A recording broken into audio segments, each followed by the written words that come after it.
Recently TikToker অপুকে নিয়ে অনেক কথা হচ্ছে।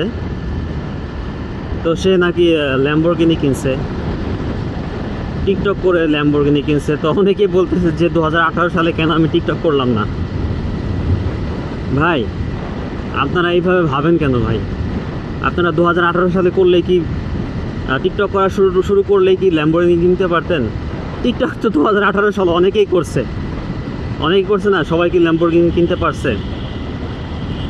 আসলে I am not praising Apu, আমি আসলে একজন মানুষের ডেডিকেশনকে প্রেজ করি অলওয়েজ।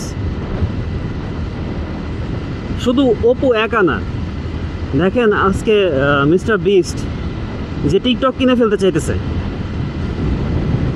10 বছর আগে তার কি অবস্থানটা ছিল?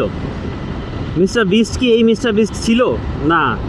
তার ডেডিকেশন আজকে তাকে মিস্টার বিস্ট বানাইছে, তার কঠোর পরিশ্রম তাকে মিস্টার বিস্ট বানাইছে।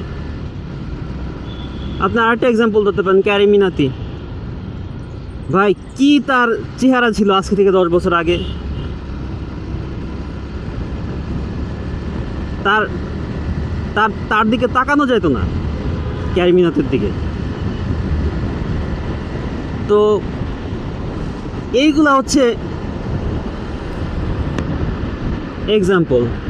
তো আপনারা সব এক্সাম্পল এভাবে ধরতে পারবেন না, কারণ হচ্ছে ইউটিউবিং তো সবাই করে, অনেকেই করছে, কিন্তু কয়জন মিস্টার বিস্ট হতে পারে নাই।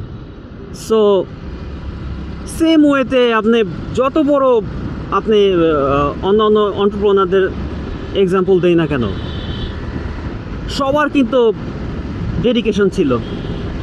এন্টারপ্রেনার আপনি আরেকটা এক্সাম্পল ধরেন, এলন মাস্কের কথাই বলেন, কি ওর প্রজেক্ট কি আগে কেউ করে নাই কখনো? অবশ্যই করছে, সাকসেস হয় নাই। এলন মাস্ক পারছে, মিস্টার বিস্ট পারছে, মিস্টার ক্যারি মিনাতি পারছে। সো এইগুলা আপনারা ভাই এটা মনে করেন না যে আপনারা 2018 সালে টিকটক করা শুরু করলেই ল্যাম্বরগিনি কিনে ফেলতেন। হ্যাঁ, এটা এইভাবে ভাববেন না। যেটা করতেছেন সেটা ভালোভাবে করেন, ইনশাল্লাহ একদিন সফল হবেন। হ্যাঁ, আর সবচেয়ে মোস্ট ইম্পর্ট্যান্ট আরেকটা কথা হলো আপনার রিজিক নির্ধারিত।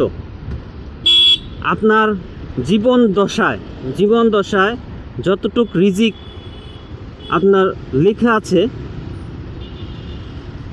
ওইটুকু রিজিক ভোগ করে আপনি মারা যাবেন, এর আগেও না এর পরেও না। So keep in mind that. রিজিক নিয়ে কখনো কারোর সাথে বাড়াবাড়ি করতে চাই, আপনার রিজিক কেউ নিয়ে যাবে না।